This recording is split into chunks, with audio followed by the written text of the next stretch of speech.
The year was 220 CE, and China stood at a crossroads. The Great Han Dynasty, which had once stretched its influence across nearly 4 centuries of history, had finally cracked under the weight of corruption, rebellion, and ceaseless war. Imagine a towering oak tree, its roots once deep and unshakable, now hollowed out by termites until it toppled with a thunderous crash. That was Han in its last decades, powerful in memory, fragile in reality. When Emperor Xian, the last Han ruler, was pressured into abdicating the throne to Cao Pai, son of the mighty warlord Cao Cao, it was more formality than surprise. Everyone knew the Han court was a puppet long before its official end. The once mighty bureaucracy had splintered into fiefdoms ruled by men who commanded soldiers more than scholars, who taxed peasants to fund armies rather than roads, and who clung to power not through the mandate of heaven, but the mandate of steel. For ordinary people, life during this transition wasn't about dynastic legitimacy, it was about survival. Crops withered in fields left untended because farmers were conscripted or fled to escape levies. Entire villages were uprooted, their people wandering in search of safety. Bandits flourished because when central authority collapses, law and order vanish with it. The world felt chaotic, and in that chaos, new powers rose. That's where Wu begins its story. South of the Yangtze River, the land was different. The climate was humid, the soil rich, and the waterways abundant. To northerners, this southern region, called Jiangdong, felt like a frontier, lush, resource-filled, but culturally distinct, even a little untamed. The Han court had never fully integrated it, and now, in the ruins of empire, it became a breeding ground for autonomy. The rise of Wu wasn't inevitable. It was the product of timing, geography, and the ambition of one family, the Suns. First came Sun Jian, a man known as the Tiger of Jiangdong, who made a name for himself through sheer military brilliance. Later came Sun Tzu, his fiery son, who conquered swaths of territory before dying tragically young. And finally, Sun Quan, the youngest, more reserved brother, who would prove to be the architect of Wu's dynasty. But before we meet him properly, let's stay in the moment of collapse, because without the crumbling of Han, Wu could never have emerged. Think of China at this time as a chessboard after the original game has ended, but the pieces are still standing. The old King Han is toppled, but the rooks, bishops, and knights, the warlords, are still fighting each other. The board hasn't been cleared. Instead, a new game begins with the same pieces in disarray. North of the Yangtze, Qiao Wei emerged, strong and ambitious. To the west, Shu Han rose under the idealistic Liu Bei, who claimed he was restoring Han legitimacy. And in the south, Wu waited, underestimated by its rivals, but determined to survive. The Han dynasty's fall wasn't just a political event, it was a cultural wound. Scholars mourned the loss of stability, poets lamented the decay of ritual and order, and families clung to old traditions even as armies marched across their fields. And yet, as often happens in history, endings create beginnings. The people of the South, cut off from the northern centers of power, turned their gaze inward and began to rally behind local leaders who understood their land, their needs, and their resilience. This is where Wu's spark catches fire. It's almost poetic. While the North was consumed by ambition and ideology, the South grew strong through pragmatism and survival. Wu wasn't born out of lofty proclamations about restoring the Han, it was born from the practical need to defend, consolidate, and thrive in a region others had overlooked. And so, the collapse of Han created a vacuum, and into that vacuum stepped the Sun family. Their story, part tragedy, part triumph, was about to intertwine with the fate of millions who called the South their home. Sun Jian was the kind of man whose reputation preceded him long before his family ever dreamed of ruling a dynasty. Born in the mid-150s CE in Fujian, a county tucked into the southern lands, he wasn't from the old northern aristocracy that had dominated Han politics for centuries. Instead, he came from humbler stock, a local gentry family, which made his rise all the more remarkable. But charisma and courage can vault a man higher than birth sometimes, and Sun Jian had both in spades. Legend has it that when he was just a teenager, still barely more than a boy, He leapt into the spotlight during a pirate raid. Pirates were plaguing the southeastern coasts, terrorizing villages and leaving smoldering ruin behind. In one such raid, while officials hesitated and townsfolk scattered, young Sun Jian seized a spear and fought alongside grown soldiers, earning the awe of his peers. Was the story embellished by later chroniclers eager to romanticize his origins? Probably. But even if it was part myth, it revealed the essential truth about him. Sun Jian had a taste for bold action, the kind that makes people rally behind you. As he matured, his nickname, Tiger of Jiangdong, stuck for good reason. Tigers are symbols of ferocity in Chinese culture, and Sun Jian embodied that ferocity on the battlefield. He fought in campaigns against the Yellow Turban Rebellion, the massive peasant uprising that had shaken the Han Dynasty to its core. While many officials treated rebellions as inconveniences to be managed, Sun Jian treated them as opportunities, each victory adding to his renown, each campaign sharpening his tactical instincts. But reputation alone doesn't make a dynasty. What makes the story gripping is how Sun Jian passed that flame to his sons. His eldest, Sun Su, was perhaps the most dynamic of them all. If Sun Jian was the tiger, then Sun Su was the tiger's cub who grew into his own legend. Bold, daring, almost reckless at times, Sun Su had the kind of fiery ambition that made him unstoppable until fate intervened.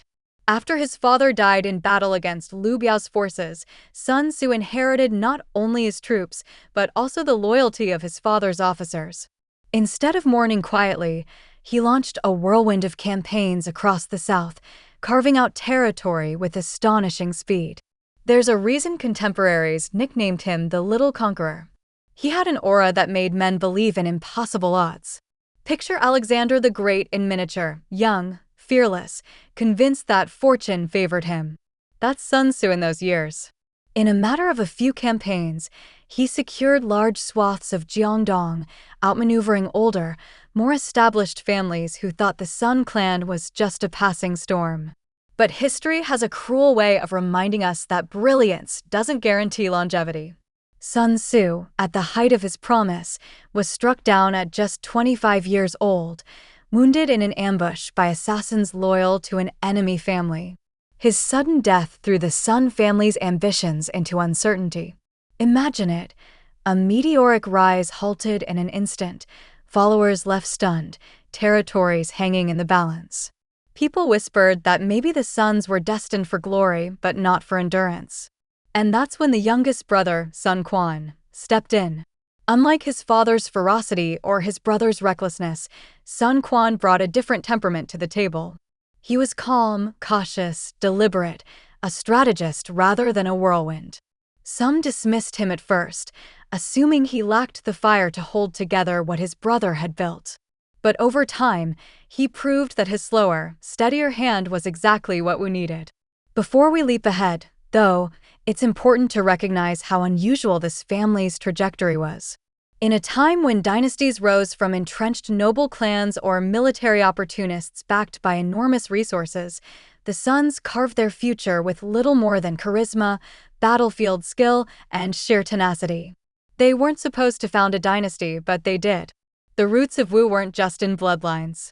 They were in the blend of personalities: Sun Jian's fearlessness, Sun Tzu's meteoric ambition, and Sun Quan's patience. Each built upon the other, like layers of stone in a fortress wall. Remove one, and the structure might have crumbled. But together, they formed a lineage that could withstand the storms of the Three Kingdoms era. And so, when Sun Quan eventually took the reins, he wasn't just inheriting land or soldiers. He was inheriting a story, one that began with a tiger on the battlefield, continued through a conqueror's reckless rise, and settled into the careful hands of a man who knew survival was a marathon, not a sprint. When Sun Tzu was struck down in 200 CE, Wu seemed poised to collapse just as quickly as it had risen. His charisma had been the glue that bound generals, clans, and common soldiers together. Without him, many whispered that Jiangdong would fracture, reverting back to a patchwork of squabbling families and opportunists. It's easy to underestimate how fragile new regimes are, how they can crumble overnight if the right leader doesn't step forward. And into that uncertainty stepped Sun Quan, the youngest brother, still in his late teens, suddenly thrust into the center of power. Sun Quan was not the obvious choice. He lacked Sun Tzu's fiery aura, the kind of energy that made men follow without question. Instead, he was quieter, more deliberate, even awkward at times in those early days. His appearance, though, caught attention. He was said to have striking green eyes, a broad jaw, and a presence that lingered in a room even when he said little. Chroniclers note his imposing physical features almost as if they were searching for signs of greatness in someone who otherwise seemed too young, too cautious, to shoulder such a burden. What made him remarkable wasn't an instant surge of conquest, but his ability to hold the line. Where his brother expanded recklessly, Sun Quan consolidated patiently. He inherited not only territory, but also a circle of powerful generals and advisors who had pledged loyalty to the Sun family. Men like Zhou Yu, Lu Su, and Zhang Zhao, each brilliant in their own right, could have easily dominated or manipulated a weaker leader. But Sun Quan listened. He weighed their counsel, tested their loyalty, and gradually earned their respect. That's no small feat in an era when warlords fell as quickly as they rose. Surviving was an achievement in itself. One story captures this well. After Sun Tzu's death, his followers were on edge, unsure if they should stay loyal to the untested Sun Quan or seek fortunes elsewhere. Zhou Yu, the brilliant strategist who had been Sun Tzu's right-hand man, urged them to stay. He recognized something in Sun Quan, a steadiness, a willingness to learn, that promised longevity. Trust doesn't come easily among ambitious men, but Sun Quan proved over time that he was not only capable of listening, but also decisive when it mattered.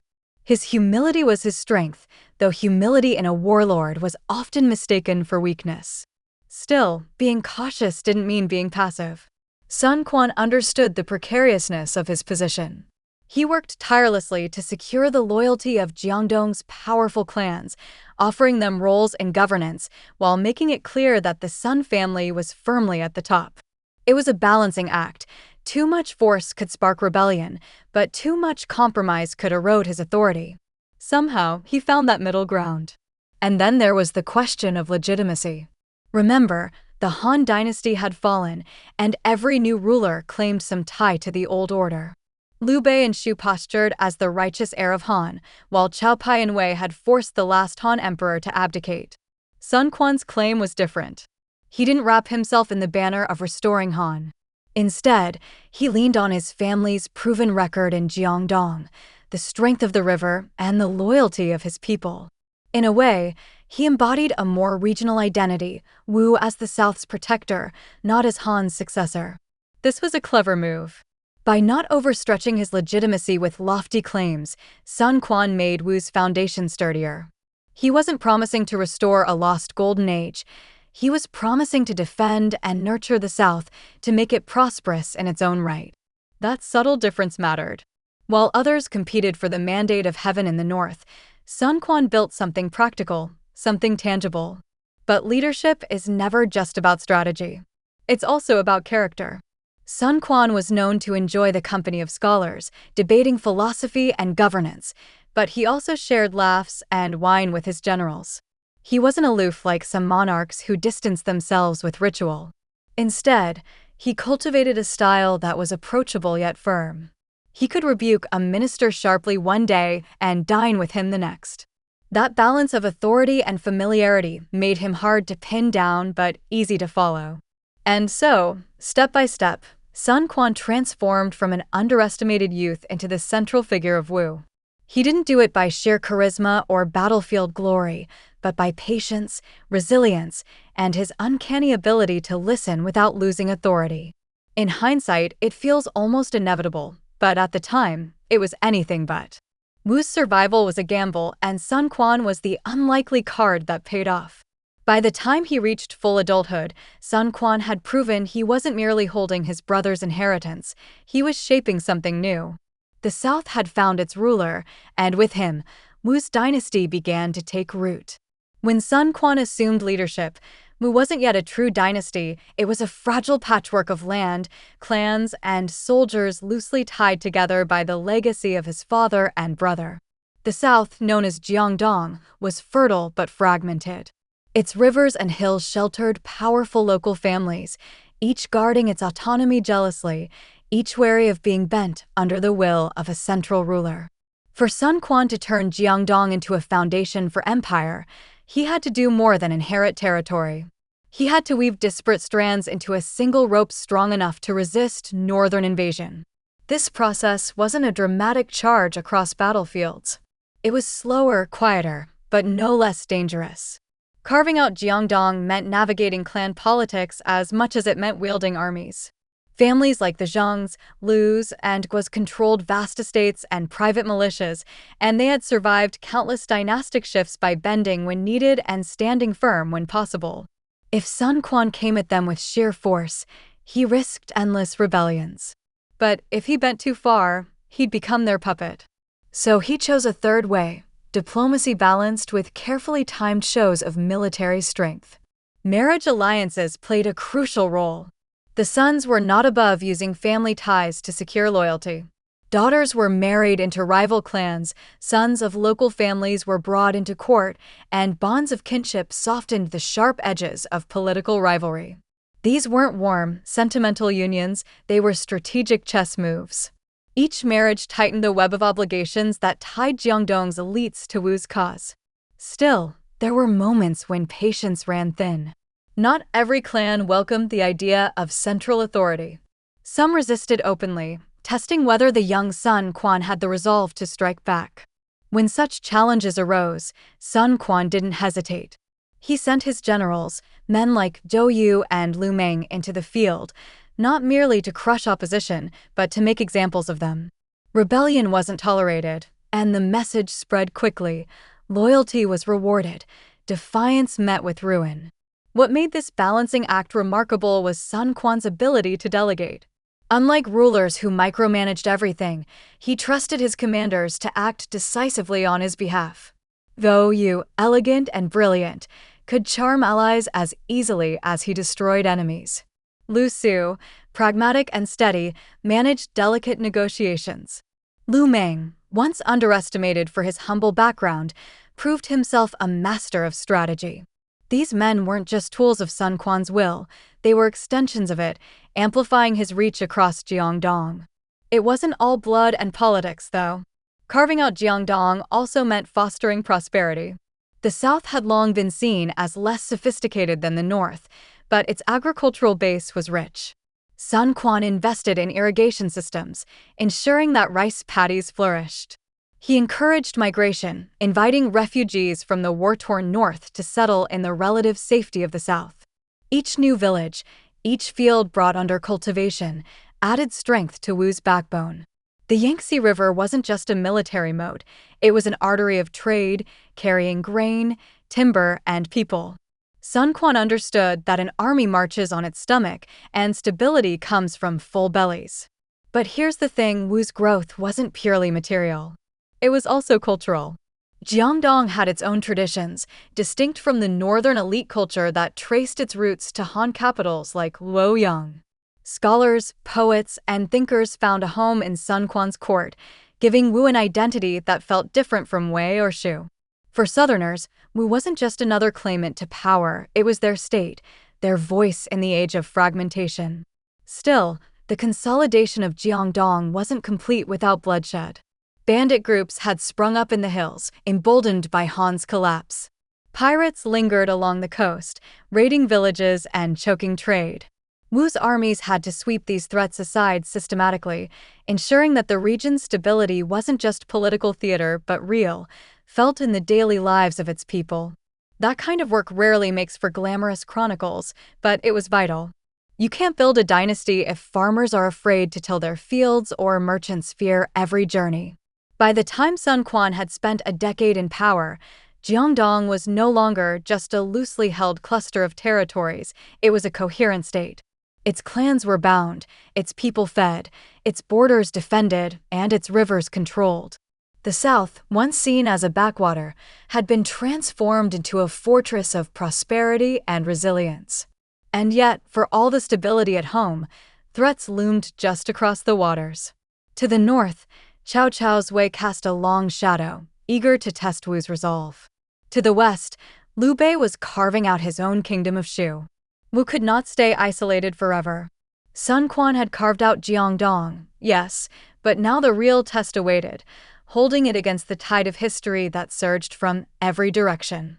The Yangtze River wasn't just a geographical feature, it was Wu's lifeblood, its wall, its sword, and its spine all at once. Stretching thousands of kilometers, twisting and swelling through fertile plains before emptying into the East China Sea, the Yangtze had always been important in Chinese history. But in the era of the Three Kingdoms, it became more than a river. It became the reason Wu survived. Northern powers like Wei had their cavalry, charging across vast plains, thundering hooves carrying them from one battlefield to another with terrifying speed. Shu, tucked away in the mountainous west, relied on its natural defenses.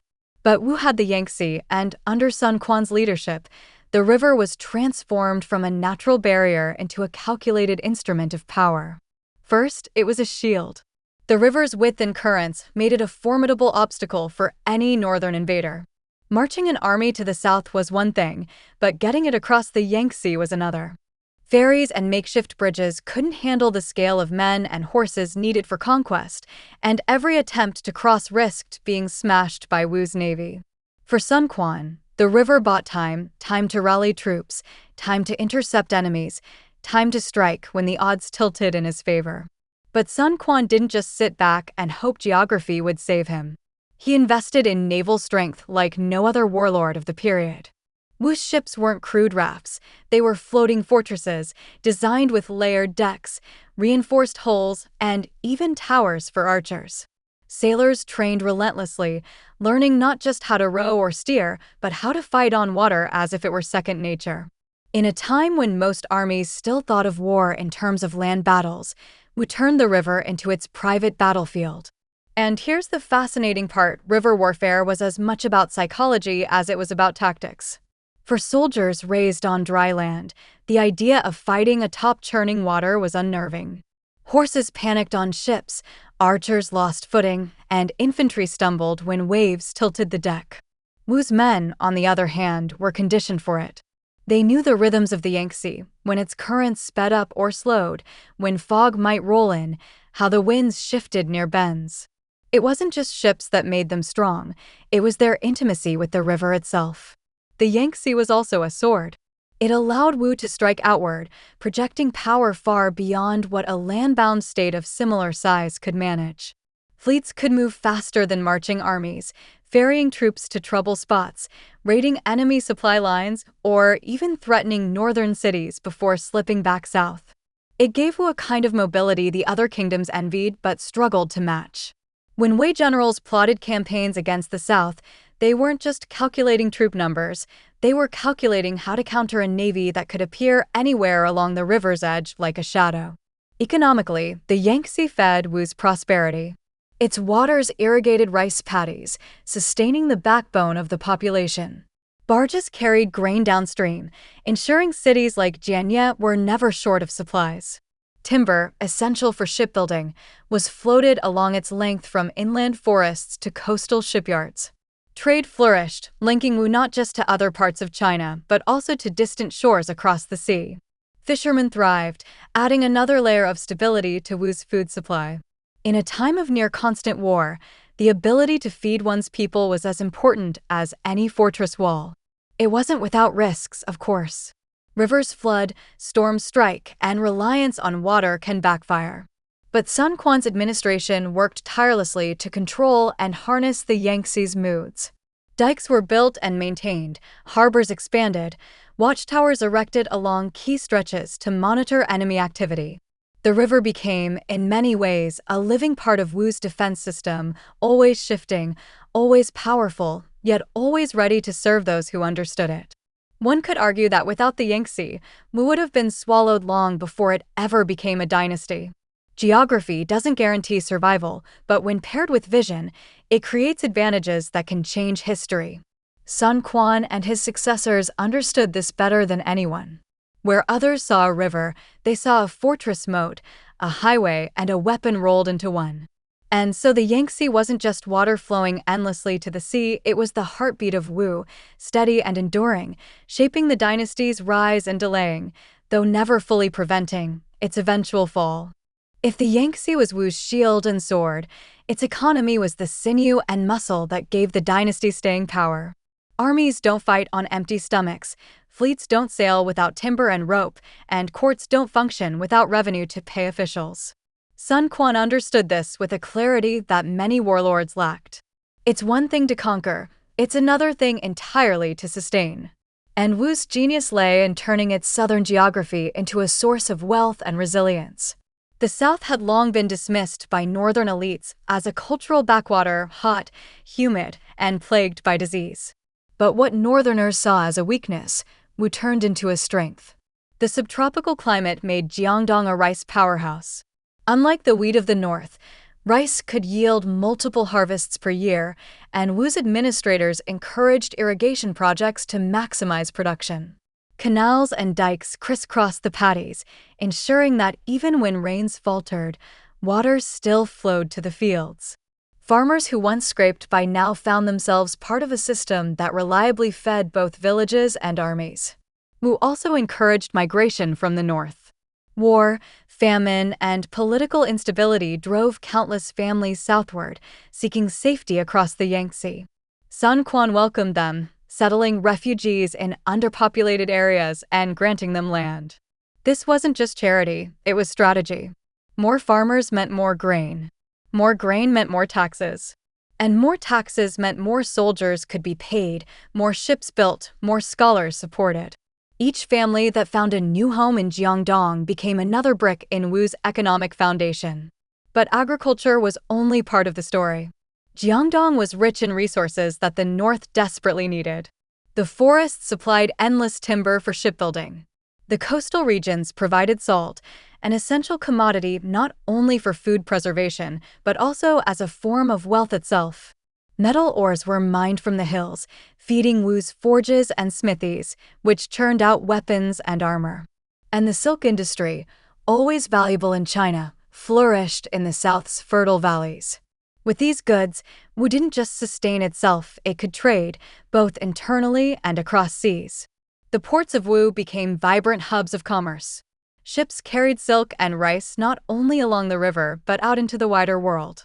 Historical records suggest Wu engaged in maritime trade with distant lands, perhaps even reaching as far as Southeast Asia and beyond. Imagine the scene: markets in Jianya buzzing with goods from abroad, foreign traders mingling with locals, spices and exotic woods exchanged for silk and porcelain. In an age where most Chinese states were inward-looking, Wu's maritime orientation set it apart. Taxes, of course, tied everything together. Sun Quan and his ministers implemented a pragmatic system: land taxes on farmers, levies on merchants, and duties on goods passing through ports. But unlike some rulers who bled their people dry, Wu kept its rates steady, ensuring that productivity wasn't strangled by greed. It was a delicate balance, and one reason Wu's people remained relatively loyal compared to the unrest simmering in other kingdoms. After all, a dynasty that feeds you and protects you earns a kind of respect, even if it isn't born of love. Beyond material wealth, Wu's economy created stability. Roads were repaired and expanded, connecting inland villages to river ports. Markets thrived, allowing peasants to sell surplus crops. Families who had once feared conscription and bandit raids began to rebuild their lives. A strong economy gave Wu something invaluable: legitimacy. In a fractured world, Wu wasn't just another warlord's domain, it was a functioning state, capable of delivering prosperity. And yet, there's a tension here worth noting. Wu's economic system was heavily dependent on geography: the river, the fertile paddies, the coastal trade routes. Prosperity tied to the land can be fragile. Floods could wipe out crops, storms could sink fleets, and northern invasions could disrupt trade. Sun Quan and his successors knew this, which is why they never stopped reinforcing infrastructure, never stopped training their navy, never stopped encouraging productivity. Wu's survival was as much about vigilance as it was about abundance. Still, for several decades, Wu thrived economically in a way that gave it breathing room others envied. where Shu often struggled to support its population in its mountainous valleys, and Wei groaned under the weight of endless wars on multiple fronts, Wu enjoyed relative stability. Its people ate, its coffers filled, and its rulers found themselves able to think beyond mere survival. That economic base allowed Wu to invest in culture, governance, and strategy, things we'll see shaping its identity as more than just a warlord state. So, while history often remembers battles and betrayals, it's worth pausing here to remember that Wu's rise was as much about rice harvests and timber shipments as it was about swords and ships. Dynasties are built on grain as much as glory, and Wu understood that better than most. Wu wasn't just an economy humming along riverbanks and rice fields. It became something more, an identity, a way of being that felt distinct from both the warlord-dominated north and the cloistered mountains of Shu. Culture doesn't bloom overnight, but in Jiangdong, under Sun Quan's careful stewardship, a southern identity began to crystallize. For centuries, the south had been looked down upon by northern elites. The Han court in Luojiang and Chang'an treated Jiangdong like a distant cousin, useful for its resources, but not the heart of Chinese civilization. Northern officials muttered about its humidity, its mists, its unfamiliar accents, even the supposed laziness of its people compared to the wheat-farming north. But stereotypes rarely capture reality, and Wu turned that dismissiveness into fuel for pride. In Wu, culture grew from the river as much as from the pen. Life in Jiangdong revolved around water, boats as common as horses, songs sung in cadence with the oars, festivals tied to tides and harvests. Fishermen's chants echoed across riverbanks, and poets began weaving imagery of waves and sails into their verses. While Wei's poets celebrated cavalry and fields of wheat, Wu spoke of cranes rising from wetlands, of bamboo groves whispering in the southern winds. Sun Quan himself encouraged this flowering. He wasn't content with ruling only through soldiers and tax collectors. He wanted scholars and artists at his court. Jianya, the capital, became a gathering place for thinkers who might once have clustered in Luoyang. Here, debates on governance, philosophy, and literature found fertile ground. Confucian scholars were welcomed, yes, but so too were men who challenged orthodoxy, who blended Confucian ideals with Taoist musings or legalist pragmatism. Wu didn't see itself as merely inheriting Han traditions, it was reshaping them. Music and art also thrived. The South had its own instruments, its own rhythms, shaped by local traditions long overshadowed by Northern tastes. Wu's court musicians developed pieces that blended refined Han melodies with folk songs of the South, creating a cultural fusion that resonated with both elites and commoners. It's easy to picture banquets where generals who had spent their lives on battlefields sat entranced by the plucking of strings, or where scholars paused their debates to listen to a haunting melody drifting over lantern light. And let's not forget religion and spirituality. Taoism, with its reverence for natural harmony, found a strong following in the lush landscapes of Jiangdong. Temples rose among bamboo forests, and local cults tied to rivers, mountains, and ancestral spirits flourished. Buddhism, still relatively new to China, also began to seep into Wu's territories through trade routes. Monks traveled along the coastlines, carrying sutras and stories, planting the seeds of what would later become a major force in Chinese culture. This distinct identity mattered politically. Wu's people began to see themselves not as subjects of a distant Han court, nor as temporary pawns in the struggle between Wei and Shu, but as members of a southern state with its own pride. That sense of belonging, cultural as much as political, made loyalty to Wu stronger. When Sun Quan claimed kingship and later imperial status, he wasn't speaking into a void. He was giving voice to something already alive, the sense that Jiangdong was different, and that difference was worth defending. It's worth pausing here to note how unusual this was. Most warlord states of the time were transient, cobbled together from opportunism, destined to crumble when their leaders died. Wu, however, built institutions, fostered culture, and nurtured an identity that could outlast one man's charisma. It became more than a warlord's fief. It became a dynasty in the true sense, with roots in the hearts of its people. And like all cultures, Wu's had its contradictions. It prided itself on refinement, yet relied on relentless military discipline. It celebrated Southern traditions yet adopted Northern Confucian models to strengthen legitimacy. It honored scholars but never forgot that generals kept the borders safe. Those contradictions didn't weaken Wu, they made it dynamic, adaptable, and resilient. By the middle decades of Sun Quan's rule, Wu wasn't merely surviving between stronger neighbors. It was thriving as a civilization with its own character. Its art, its festivals, its scholars, and its riverside way of life gave it a soul. And dynasties with souls, those that inspire belonging, tend to last longer than those held together only by fear or ambition. No dynasty survives on the shoulders of one man alone, and Sun Quan was no exception. His reign, though marked by his steady hand, was also defined by the men who stood at his side, advisors, generals, and ministers who debated in court chambers, drew up plans in candlelight, and carried out the policies that kept Wu alive.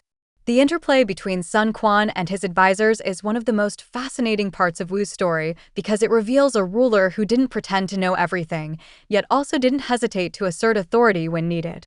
Let's start with Zhou Yu, the brilliant and charismatic strategist who had been Sun Ce's closest ally. After Sun Ce's death, Zhou Yu became one of Sun Quan's anchors. His reputation was dazzling, not only as a commander but also as a cultured man of music and refinement. He's often remembered for his role in the Battle of Red Cliffs, but even before that, he was shaping Wu's destiny. Zhou Yu balanced elegance and ruthlessness. He could debate poetry one night and burn enemy fleets the next morning. To Sun Quan, he was indispensable, a partner who could translate ambition into action. Then there was Lu Su, whose pragmatism often made him the voice of realism in Wu's court.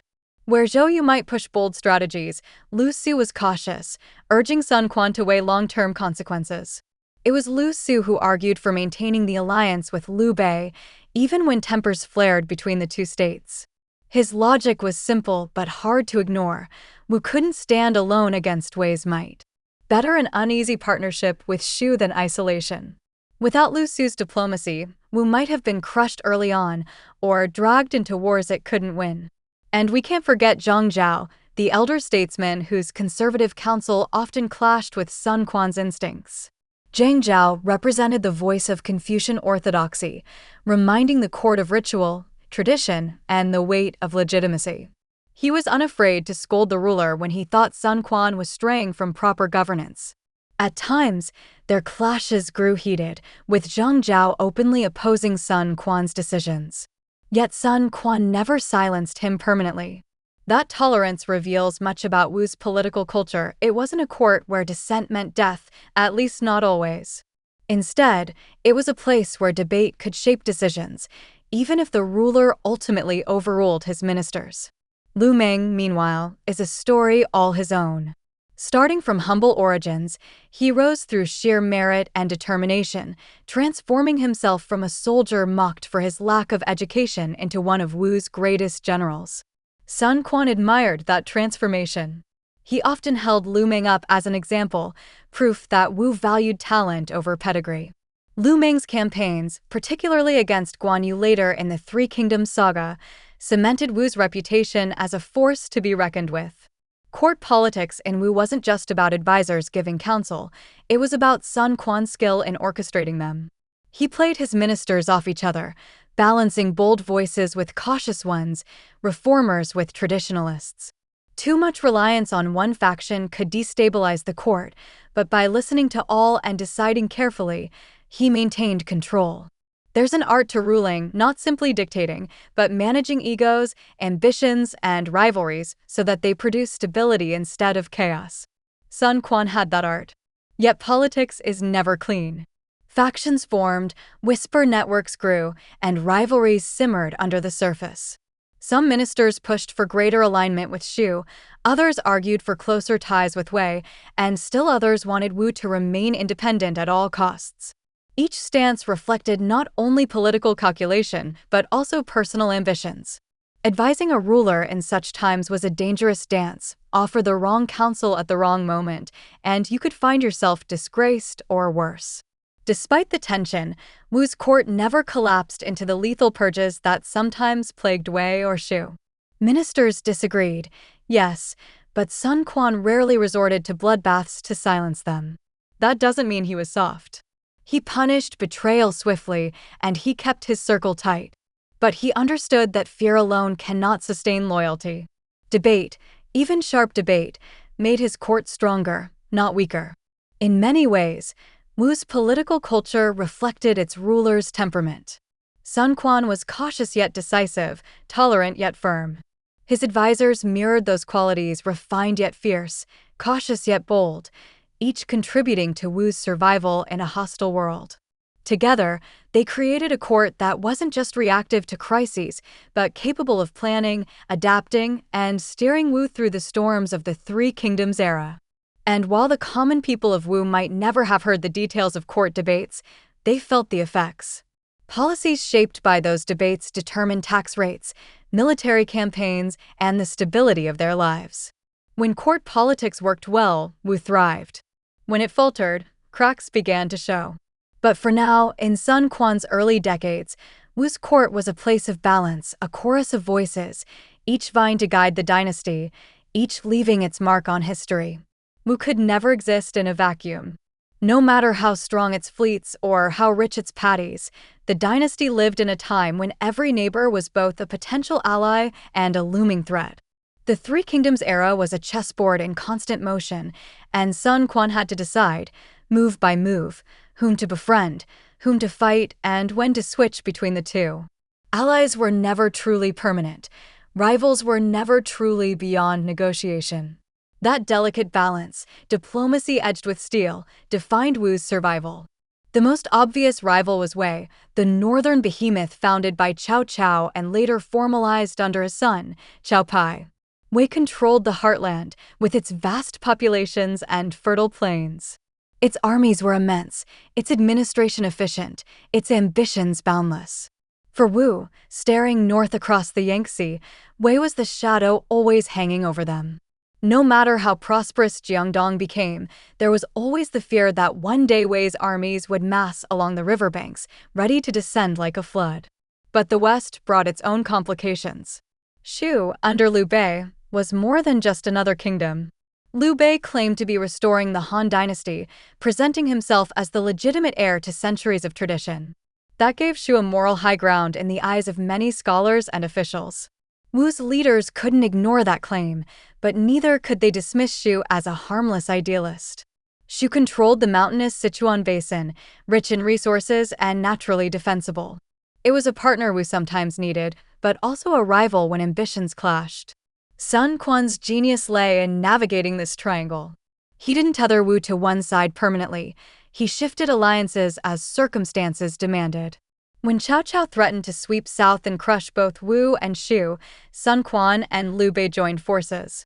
That alliance led to the legendary Battle of Red Cliffs, a victory that not only saved Wu from annihilation, but also secured its place as an equal among the kingdoms.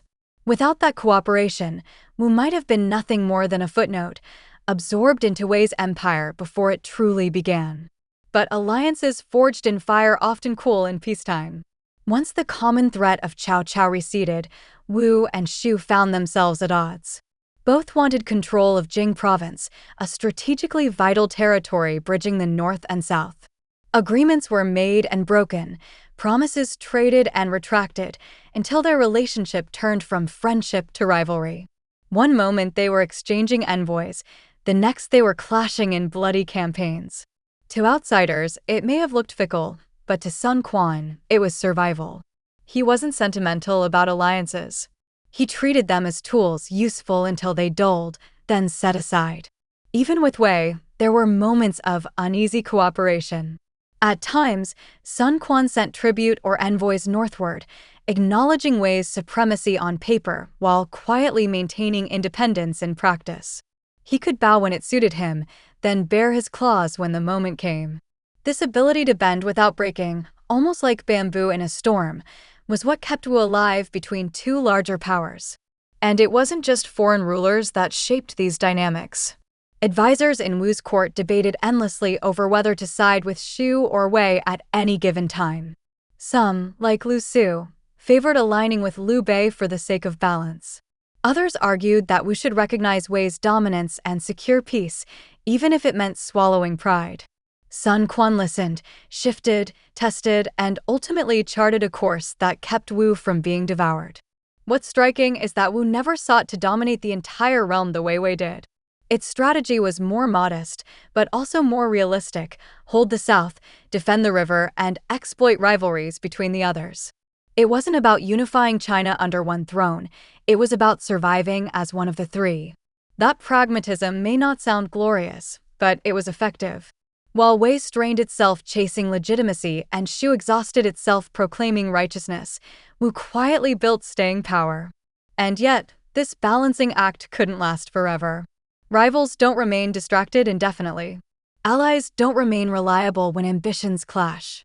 Wu's constant recalibration kept it afloat for decades, but it also meant that trust was always fragile and betrayal always a heartbeat away. Still, in the brutal theater of the Three Kingdoms, that was enough. For Sun Quan, survival itself was victory. The story of Wu cannot be told without red cliffs. It was the moment when Sun Quan's dynasty leapt from regional power to national stage, when the South proved it could resist the North, and when the river itself seemed to rise in defense of Wu. Red Cliffs wasn't just a battle. It was a legend, retold in chronicles, ballads, and eventually woven into one of the most famous episodes of Chinese history. Picture the setting. It's the winter of 208 CE. Cao Cao, the formidable warlord who had already consolidated much of northern China under his control, turned his gaze southward. His armies were vast, some say numbering 200,000, others claim more, though records exaggerate with the drama of hindsight. Still, even half that number would have been terrifying. Veterans from countless campaigns, horsemen from the northern plains, and war machines designed to batter down fortresses, all marching toward the Yangtze. For Sun Quan, this wasn't a matter of glory. It was survival. Sun Quan's advisors debated furiously. Some counseled surrender. Better to bend the knee to Cao Cao than to risk annihilation, they argued. Others urged defiance, pointing to the river as their ally. In this moment, Sun Quan showed his steel. He declared that Wu would resist. If we yield, our families will be slaves, our homes ashes. Better to fight and fall with honor than to live as Cao Cao's vassals. His words galvanized the court. Wu would not bow. And then came the alliance with Liu Bei. The two leaders, wary of each other yet bound by necessity, joined forces. Zhou Yu, Wu's brilliant commander, took charge of the strategy. He knew that Wu's survival depended on more than bravery. It depended on cunning, on using the river itself as a weapon. Cao Cao's army, though vast, was unaccustomed to naval warfare. His soldiers were land fighters, nervous on ships that rocked beneath them. To counter seasickness and disorder, Cao Cao ordered his ships chained together, creating massive floating platforms. On paper, it looked like stability. In practice, it was a disaster waiting to happen. So you saw the weakness instantly. The plan was simple but devastating: fire. Wu's fleet prepared small ships loaded with combustibles. On the appointed night, under the cover of favorable winds, these fire ships sailed straight into Cao Cao's chained vessels. Once they made contact, flames leapt from deck to deck, the wind carrying inferno through the tightly bound fleet. Chaos erupted. Soldiers panicked, horses screamed, smoke choked the air. What was meant to be stability turned into a death trap. Liu Bei's forces attacked from one side, Wu's from the other, pressing the advantage as the inferno raged. Cao Cao, humiliated and desperate, barely escaped with his life, retreating northward with the shattered remnants of his once mighty army.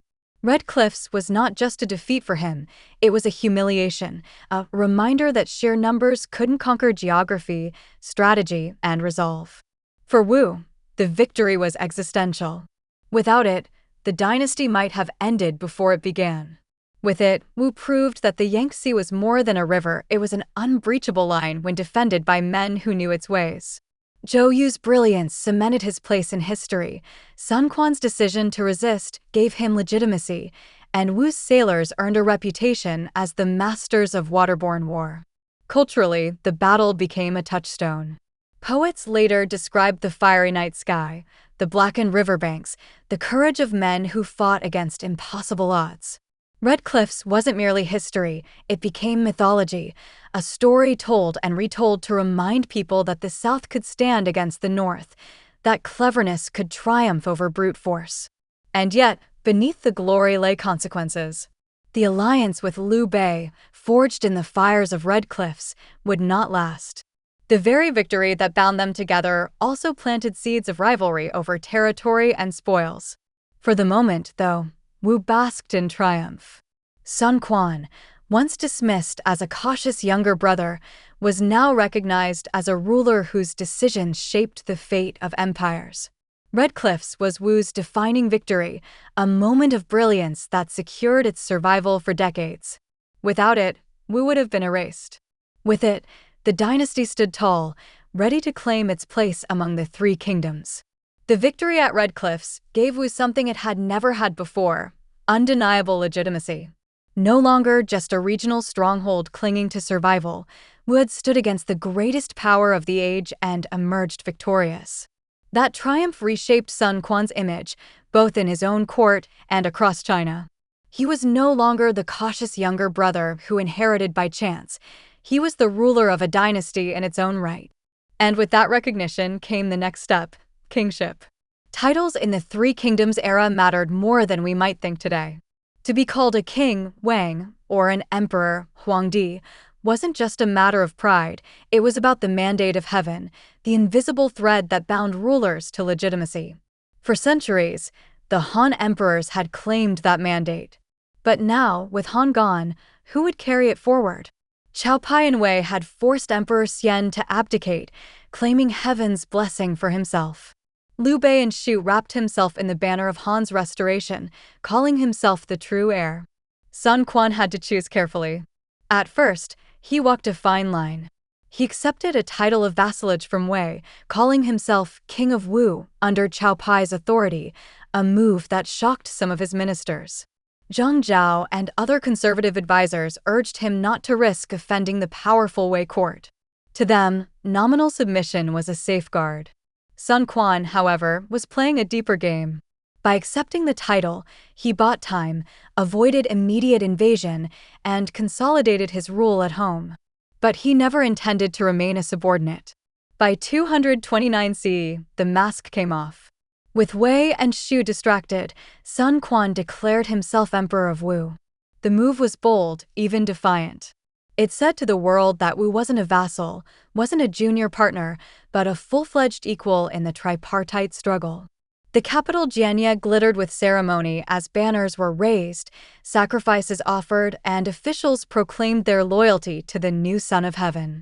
For the people of Jiangdong, it was a moment of pride. The South, long dismissed as a backwater, now had its own emperor, its own dynasty, its own place in history. Sun Quan the king, and later emperor, wasn't just a title changer. He was also a ruler who grew into the role with maturity. He had already proven his ability to listen to advisors, to balance factions, to defend his realm. Now, with imperial dignity, he began to shape Wu into a state that could endure. He expanded bureaucracy, formalized institutions, and made sure the dynasty didn't rest on charisma alone. Wu became a dynasty of laws and officials, not just generals and battles. But kingship brought new burdens too. Declaring oneself emperor was more than ceremony, it was provocation. To Wei, it was rebellion. To Shu, it was rivalry. Suddenly, Wu wasn't just a southern state fighting for survival, it was a claimant to the entire Chinese legacy. Sun Quan had raised Wu's status, but with it came higher stakes, greater scrutiny, and fiercer enemies. In court, ministers debated endlessly about the implications. Some argued that Wu should push outward, expand its territories, and prove its worth through conquest. Others counseled caution, warning that overreach could undo decades of stability. Sun Quan, ever the pragmatist, walked between these extremes. He knew Wu could not match Wei's numbers or Shu's moral rhetoric. Instead, he leaned on what Wu did best: defend the river, nurture prosperity, and outlast rivals through patience and clever diplomacy. There's something almost Shakespearean about this phase of Sun Quan's reign. He was no longer the uncertain young man overshadowed by his brother. He was a king in his own right, crowned by victory, carrying both the hopes of his people and the weight of history.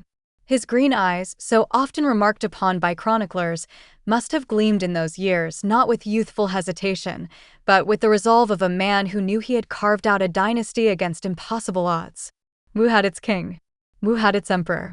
And for the first time, the South stood not as a frontier but as the seat of power, daring the North to take notice. When Sun Quan raised his banners as King of Wu and later Emperor, he needed more than titles and armies. He needed a capital that reflected his dynasty's permanence, a center of gravity that could anchor the South as Luoyang and Chang'an had anchored dynasties past. That city was Jianye, modern-day Nanjing, nestled along the southern bank of the Yangtze. Jianye wasn't chosen by accident. Its geography was almost poetic in its suitability. The river lapped against its edges, serving as both moat and highway. Behind it stretched fertile plains, rich enough to feed armies and populous enough to sustain markets. Hills shielded its approaches, and its location allowed quick dispatch of fleets upstream or downstream. A ruler who sat in Jianye could watch the great river like a dragon coiled around its treasure. But Jianye was more than geography, it was transformation. Sun Quan poured resources into building it into a capital worthy of empire. Administrative offices rose, courtyards shaded by willows hosted debates, and wide avenues were laid out to connect marketplaces, barracks, and palaces. The city began to hum with the rhythm of governance, scribes scratching out edicts, messengers carrying sealed orders, clerks tallying grain shipments in bamboo ledgers. In an age of chaos, the machinery of state found a rhythm here. For ordinary people, Jianye was both opportunity and spectacle. Merchants flocked to its markets, bringing rice, silk, salt, and timber. Craftsmen set up shops, producing tools, ceramics, and weapons for Wu's fleets. Scholars migrated from the north, fleeing Wei's heavy hand or Shu's mountains, finding patronage in Sun Quan's court. The city's streets echoed with dialects from every corner of China, mingling in a polyphony that mirrored Wu's own blend of traditions. And then there was the court itself. Sun Quan's palace wasn't as grand as the old Han halls in Luoyang, but it had its own southern charm, elegant wooden halls with sweeping eaves, decorated not only with the austere carvings of Confucian orthodoxy, but with motifs from Jiangdong's lush landscapes, lotuses, cranes, bamboo groves. Ceremonies unfolded with pomp, drums and bells announcing imperial audiences, officials lined up in strict hierarchies, all bowing to the Son of Heaven of the South. For the people of Wu, these rituals were more than theater, they were proof that their dynasty was as legitimate as any northern rival. Jianye also became a cultural hub. Poets and musicians gathered in the city, patronized by Sun Quan and his ministers. Lantern festivals lit the night skies, their reflections dancing across the river. Temples dedicated to Taoist immortals dotted the hillsides, their incense smoke mingling with the scent of river mist. Even Buddhism began to make its quiet entry, with traveling monks establishing small shrines, their chants heard alongside the recitations of Confucian classics.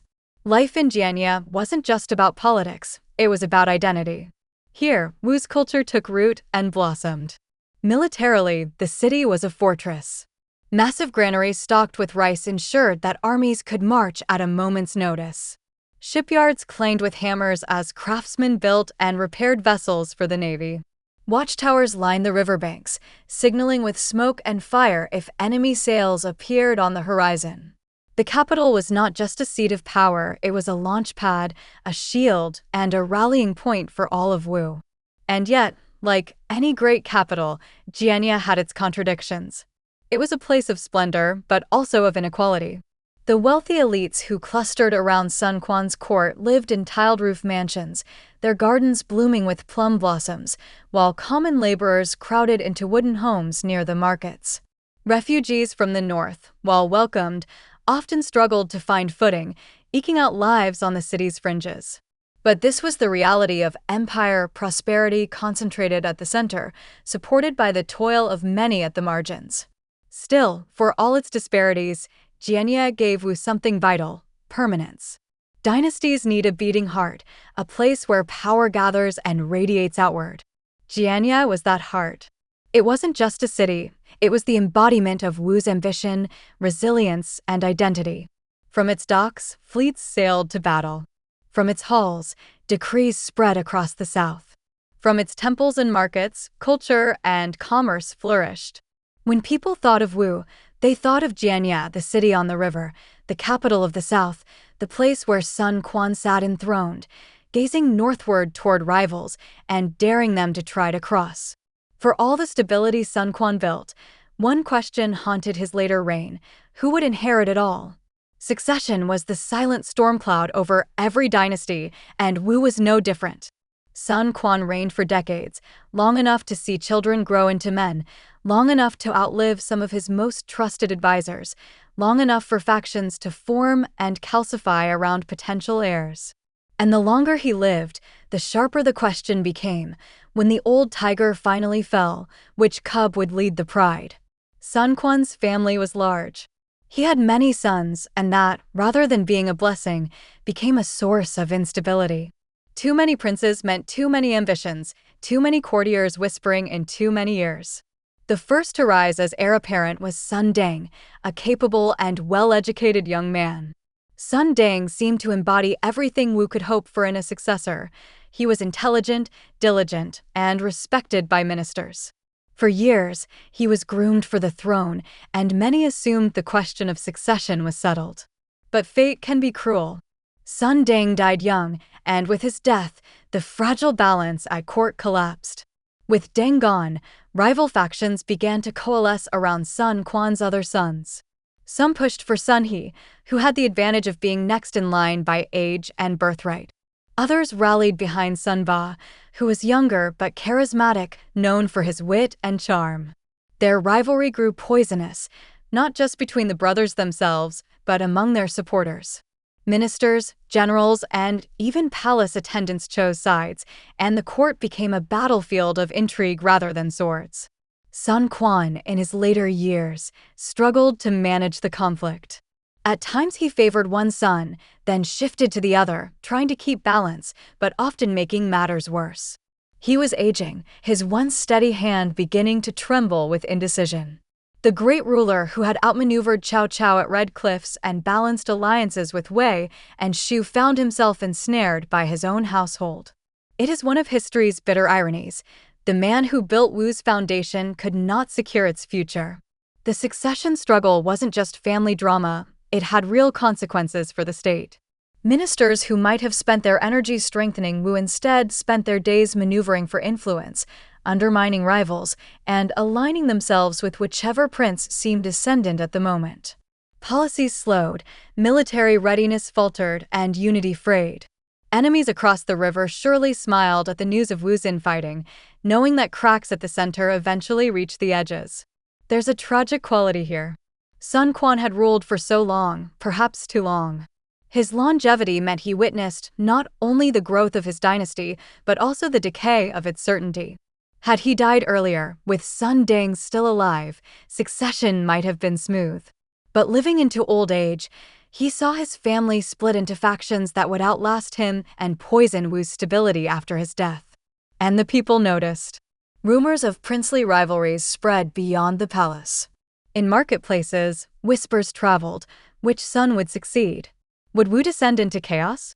For common farmers and merchants, it wasn't a question of palace intrigue, but of whether their sons would be drafted into a new civil war, whether their taxes would rise to feed factional armies. Dynasties fall not only because rulers fight battles they lose, but also because rulers fight battles within their own bloodlines. Sun Quan's twilight years were marked by these succession worries, a shadow that grew darker as his health declined. He had built Wu with patience and cunning, but he could not will his sons to unity. And so, even before his death, the seeds of instability were already sprouting. Wu remained strong on the surface. Its fleets patrolled the Yangtze, its fields yielded rice, its markets bustled, but inside the palace walls, cracks widened with each passing year. Succession is the test every dynasty must face, and for Wu, it would prove to be its most dangerous trial yet. Even as Wu thrived within its southern stronghold, the looming presence of Wei hung over it like a storm cloud on the horizon. Wei was the giant of the three kingdoms, the most populous, the best administered, the richest in resources. Its armies were vast, its bureaucracy sophisticated, its ambitions endless. For Sun Quan and his successors, Wei was not merely a rival, it was an existential threat. Every decision Wu made, alliances, military campaigns, even internal policies, was shaped, in some way, by the shadow cast from the north. Cao Cao, and later his son Cao Pai, had built Wei into a formidable machine. From their capital at Luoyang, they commanded the fertile Central Plains, the beating heart of China. Compared to Wei's seemingly limitless manpower, Wu's population was smaller, its resources stretched thinner. Where Wei could field army after army, Wu had to be strategic, careful, using its navy and geography as equalizers. It was like standing at the edge of a cliff, watching a tide rise higher and higher, wondering when it would finally crash down. Wei never let Wu forget its vulnerability. Raids and invasions came periodically, testing Wu's defenses along the Yangtze. Sometimes they were probing strikes, meant to gauge Wu's readiness. Other times they were massive assaults, with fleets attempting to cross the river and break into Jiangdong. Each time, Wu's navy and generals repelled them, but the strain was constant. Villages along the river lived with the anxiety of smoke on the horizon, of enemy sails appearing like ghosts in the mist. Farmers knew that their crops might be trampled not by their own armies, but by invaders pressing south. The threat wasn't only military. Wei also used diplomacy as a weapon. Cao Pai and his successors dangled titles and recognition, trying to lure Sun Quan into submission. At times, Sun Quan accepted, at least on paper, acknowledging Wei's supremacy to buy time or prevent invasion. But these gestures were masks.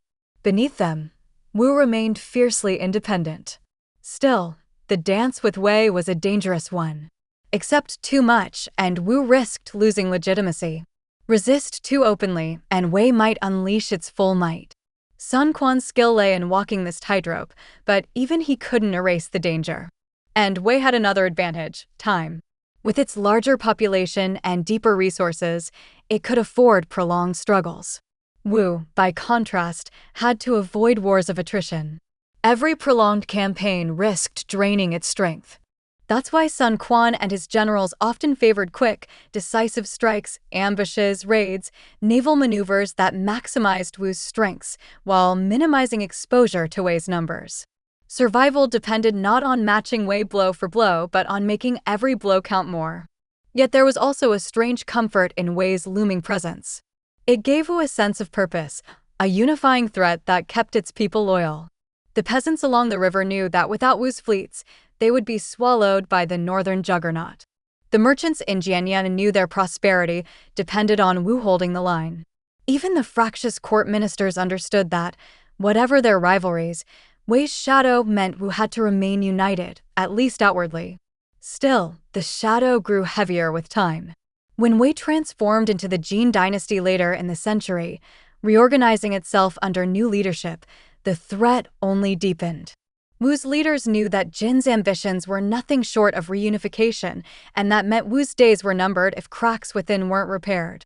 For now, though, during Sun Quan's reign, the shadow of Wei was both a burden and a rallying point. It forced Wu to sharpen itself constantly, to never relax its defenses, to innovate in naval warfare, to refine its governance. Wu survived in part because Wei was too occupied with Shu or its own internal troubles. But survival by luck is never permanent. The shadow never went away, it only grew longer, darker, waiting for the moment when Wu's guard slipped. If Wei was the looming threat, Shu was the uneasy partner, a state bound to Wu by necessity, yet divided by ambition. The alliance between Sun Quan and Liu Bei had been born in fire at Red Cliffs. Without that cooperation, both states would likely have been crushed under Cao Cao's march. But alliances built on survival are fragile. Once the common thread ebbs, old suspicions rise and friendship gives way to rivalry. For a time, Wu and Shu presented themselves as brothers in arms, two kingdoms standing together against Wei's dominance. Envoys traveled back and forth, oaths were sworn, and joint campaigns were launched. But beneath the polite veneer, tensions simmered.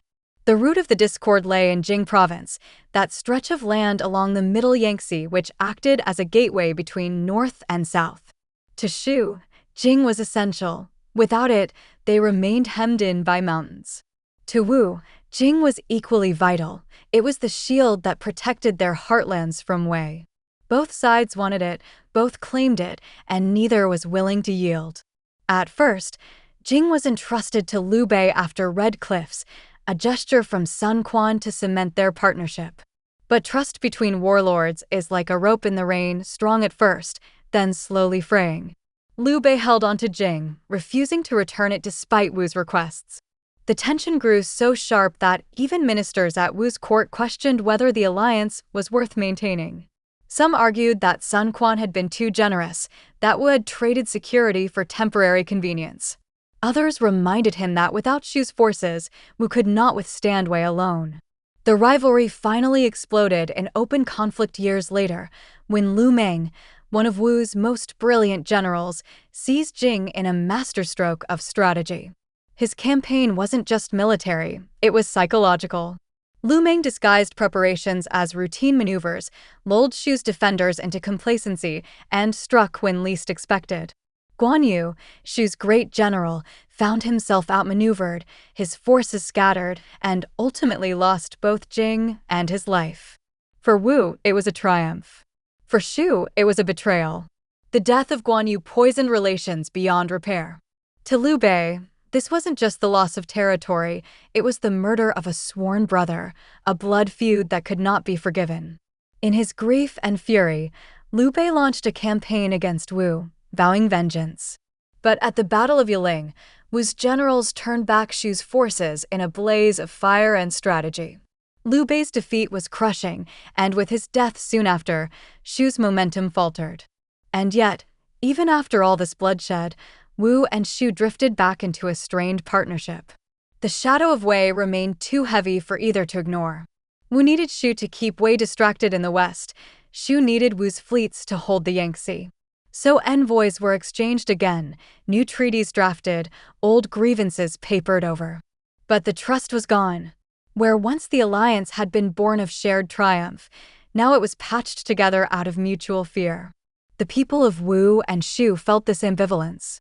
Traders crossing between the states carried both goods and gossip, praising the benefits of commerce while muttering about treachery. Soldiers stationed on the borders watched their supposed allies with the same suspicion they held for enemies. Diplomats drafted letters heavy with polite phrases, but every word carried double meanings. It was an uneasy partnership, necessary but brittle. Wu and Shu were like neighbors who share a wall against a stronger adversary, but argue constantly over where the bricks should be laid. For decades, they managed to cooperate just enough to survive.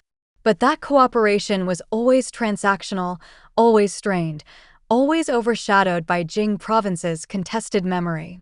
And so, while Wei pressed from the north, Wu and Shu lived in a dance of alliance and rivalry, two kingdoms tied together by circumstance, yet forever wary of each other's ambitions.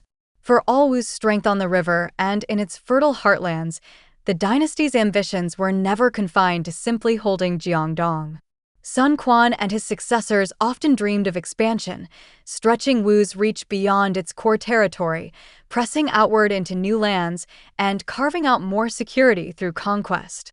These dreams were bold, sometimes brilliant, sometimes reckless, and ultimately revealed both the possibilities and the limits of Wu's power. One direction of expansion was into the southern hinterlands. Beyond the cultivated paddies and bustling river towns of Jiangdong lay a frontier of forests, mountains, and tribal peoples the Han Dynasty had never fully subdued. To northern elites, these regions were barbarian lands, inhabited by people seen as wild and ungovernable. But Sun Quan understood their importance. Control over these territories meant access to timber, metal, and manpower, as well as a buffer zone against outside threats. Campaigns were launched into these southern regions, sometimes with military force, sometimes with diplomacy. Wu's generals struck deep into the lands of the Shanwei tribes, fierce fighters who resisted domination. These campaigns were not easy victories. The Shanwei fought with guerrilla tactics, melting into forests and striking supply lines. Wu responded with persistence, gradually breaking resistance through a mixture of calculated leniency and harsh punishment. Over time, some tribes were resettled, others absorbed into Wu's armies, adding to its manpower. The incorporation of these frontier peoples strengthened Wu's foundation, though it was never entirely smooth. Cultural divides, resentments, and uprisings flared intermittently. Wu also cast its gaze across the seas. The Yangtze opened onto the East China Sea, and Wu's naval mastery gave it opportunities that neither Wei nor Shu could easily pursue. Records hint that Wu's fleets ventured outward, exploring and even establishing contact with far-off lands. Some chronicles suggest envoys were sent as far as the island of Taiwan and possibly into Southeast Asia. While details are murky, it is clear that Wu's leaders saw themselves not only as river lords, but as maritime pioneers. Trade flourished, bringing exotic goods into Jianye's markets, spices, woods, perhaps even rare animals that dazzled courtiers. These maritime forays added a layer of cosmopolitan flair to Wu's identity, making it unique among the three kingdoms. Yet expansion dreams were not always wise. The desire to seize more territory often strained Wu's resources. Campaigns against the south, though sometimes successful, drained soldiers and treasure that could have been used to defend the Yangtze. Efforts to expand influence over disputed border regions with Shu or Wei led to endless skirmishes that rarely produced lasting gains. And while maritime adventures brought prestige, they also stretched Wu's navy thin, pulling resources away from the constant vigilance required along the river. Still, these ambitions reveal something important about Wu's spirit. This was not a dynasty content to huddle behind the Yangtze forever. It sought to prove that the South was not only defensible but capable of projecting power outward. Sun Quan himself encouraged exploration and expansion, seeing in it both practical benefit and symbolic strength. A ruler who only defends, after all, eventually weakens. A ruler who dares to expand commands respect, even from rivals. The results, however, were mixed. In some areas, Wu succeeded subduing tribes, securing resources, opening new trade routes. In others, it overreached, exhausting men and coffers for gains that quickly unraveled. But the very fact that Wu dreamed of expansion speaks to its confidence in those decades after Red Cliffs. This was no longer the precarious warlord state of Sun Quan's youth. It was a dynasty strong enough to imagine a wider horizon. And yet, those dreams carried risks. Expansion meant stretching defenses, courting rebellions, and sometimes antagonizing neighbors who might otherwise have remained neutral. In chasing new lands, Wu risked weakening its hold on the old ones. The balance between ambition and prudence was delicate, and in time, the cost of imbalance would begin to show. Time is the one enemy even the greatest generals cannot outmaneuver. For Sun Quan, the man who had built Wu from fragile beginnings into a dynasty, age brought with it both wisdom and weakness. His reign stretched longer than either Cao Pai's in Wei or Liu Bei's in Shu, but longevity is a double-edged sword. It allowed him to see his dynasty flourish, but it also forced him to wrestle with decline, his own bodies and his courts. In his younger years, Sun Quan had been known for his balance, cautious yet decisive, open to advice yet firm when it mattered. Ministers praised his patience, generals trusted his judgment, and the people of Wu saw him as a steady hand guiding them through turbulent times. But as decades passed, that balance began to waver. Age hardened some of his habits, made him more suspicious, more irritable, and at times more impulsive than the younger man who had once leaned so heavily on wise counsel. One shift was in his relationships with his ministers.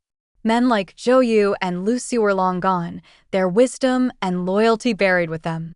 New advisors rose, some brilliant, others self-serving, and Sun Quan's ability to discern the difference seemed less sharp. He quarreled more openly, sometimes punishing dissent harshly where once he might have tolerated debate.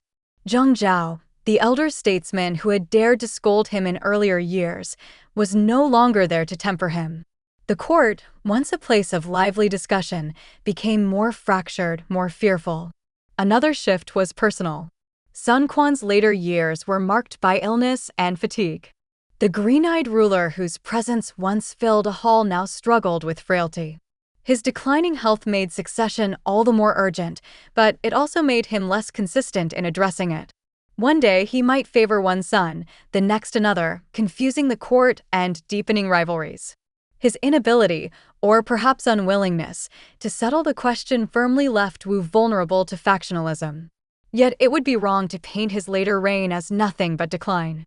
Even in old age, Sun Quan could surprise with flashes of brilliance. He remained engaged in governance, issuing decrees, hearing petitions, and attending to matters of state even when bedridden. His reputation alone still commanded respect, both within Wu and from rival kingdoms. When envoys from Wei or Shu came to Jianya, they still bowed deeply, knowing they stood before the man who had defied Cao Cao at Red Cliffs and held the south for decades. There's a poignant irony here. Sun Quan had built Wu on caution, patience, and pragmatism, qualities that served him well in his prime. But in age, when clarity was most needed, those same traits sometimes turned to hesitation, suspicion, and inconsistency. His long reign gave Wu stability, but it also delayed the inevitable transition to a new generation, leaving his successors unprepared for the burdens they would inherit. For the people of Wu, the aging of their ruler was both visible and symbolic. The festivals in Jianya continued, the fleets patrolled the river, the fields yielded rice, but everyone knew the old tiger was fading. Whispers in the marketplace mixed respect with worry. What would happen when Sun Quan was gone? Could his sons hold what he had built, or would Wu splinter as so many dynasties had before? Sun Quan himself must have felt the weight of these questions.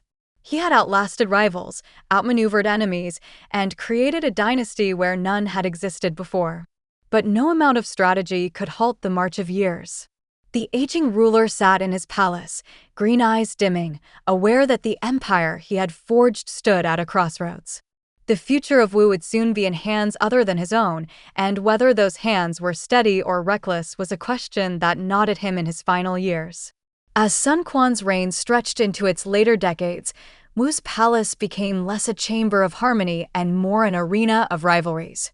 The question of succession had already fractured loyalties, but beyond the princes themselves, the court teemed with factions, cliques of ministers, generals, and advisors who aligned themselves with one branch of the royal family or another, each jockeying for influence as the old emperor's health declined. Court life, once defined by the sharp debates of men like Zhou Yu, Lu Su, and Zheng Zhao, now turned poisonous. Where earlier advisors had challenged Sun Quan with honesty, the new generation often spoke less for Wu's good and more for their own advantage. Whispers filled Jianya's corridors, bribes greased decisions, and private feuds shaped public policy. The tension was palpable. One wrong word could end a career or a life. The rivalry between Sun He and Sun Ba, two of Sun Quan's sons, became the epicenter of this factional strife. Sun He, as crown prince, had legitimacy on his side, supported by ministers who valued stability and order. Sun Ba, however, had charisma, winning the loyalty of ambitious courtiers eager for advancement under a potentially more daring ruler. Each side gathered supporters, not just among officials, but among generals and noble families. Every appointment, every policy debate, was colored by this struggle. Sun Quan, old and ailing, seemed unable or unwilling to resolve the rivalry decisively. At times he favored Sun He, reaffirming his position as heir. At other times, he elevated Sun Ba, either out of frustration with his camp or a desire to keep the factions balanced. His vacillation only deepened the divisions, leaving the court to descend further into intrigue. Ministers began to act less as servants of the state and more as partisans in a bitter feud. The atmosphere grew tense, even dangerous. Accusations of treachery flew, investigations were launched, and some officials found themselves demoted, exiled, or even executed when their loyalties became too obvious. Families who had served Wu for generations now lived in fear that a careless alliance could destroy them. The dynasty that had once presented a united front against Cao Cao's might now cracked from within. And yet, this was not merely about personalities. Beneath the surface, deeper questions of governance shaped these factions. Should Wu pursue expansion or consolidate defensively? Should it align more closely with Shu or maintain distance? Should Confucian orthodoxy dominate court life, or should more pragmatic voices lead? Each prince's camp became a vessel for broader ideological disputes, turning succession into a battleground not just of family but of ideas. For the common people, much of this palace intrigue was distant, but its effects were felt nonetheless. When ministers were purged, policies stalled. When generals were dismissed for political reasons, border defenses weakened. Farmers and merchants may not have known the names of court officials, but they noticed when tax collectors grew harsher, when garrisons seemed less disciplined, when rumors of instability trickled down from the capital. Factionalism is a slow poison. Unlike the drama of a battlefield defeat, its damage accumulates quietly, sapping strength from within. By the time Sun Quan neared the end of his life, Wu was still wealthy, still powerful, still defended by the Yangtze, but its unity was gone. The factions had carved deep scars in the dynasty's core, scars that would widen once the old ruler's presence no longer held them in check. Sun Quan had forged Wu with caution, balance, and pragmatism. But in his later years, his inability to rein in factionalism undid much of that legacy. The court that once embodied resilience now foreshadowed decline. In 252 CE, after more than 5 decades at the helm of Wu, Sun Quan finally breathed his last. He was in his 70s, an extraordinary age for a warlord who had lived through rebellion, conquest, and ceaseless campaigns. His death marked the end of an era. For the people of Wu, it was like losing the old oak tree under which generations had found shade. For his ministers and sons, it was like the last stone being pulled from a carefully balanced arch. The structure might still stand, but its stability was suddenly in doubt.